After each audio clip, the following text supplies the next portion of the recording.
आज शिवसंग्रामच्या पदाधिकाऱ्यांचं एक दिवसीय शिबिर आयोजित करण्यात आलेलं होतं। सकाळच्या सत्रामध्ये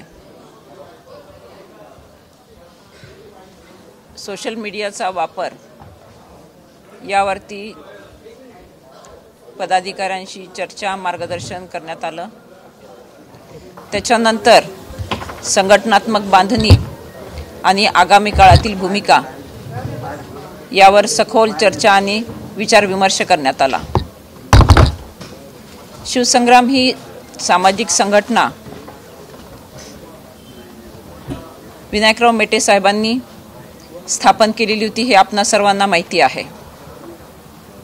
साहेबांच्या निधनापश्चात या संघटनेच्या अस्तित्वाविषयी अनेकदा प्रश्नचिन्ह निर्माण केले गेले, परंतु साहेबांच्या निधनानंतरही त्याच जोमाने आजही संघटना कार्यरत आहे। संघटनेतील पदाधिकारी आणि तळागाळातला प्रत्येक कार्यकर्ता त्याच तडफेने आज काम करत आहे।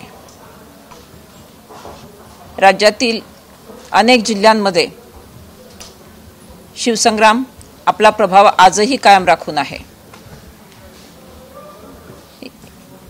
हा प्रभाव आगामी काळामध्ये अधिकाधिक कसा वाढेल आणि संघटना कशी विस्तारेल या अनुषंगाने आजची ही एक दिवसाची बैठक आयोजित करण्यात आलेली होती।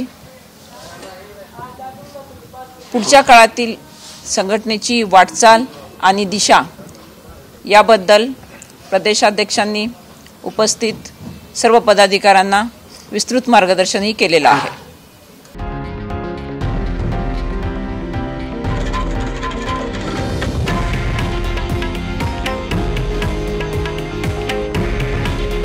हे आहे देशातील नंबर 1 न्यूज नेटवर्क आणि आपण पाहत आहात TV9 मराठी। काळजी तुमची, हित महाराष्ट्राचं।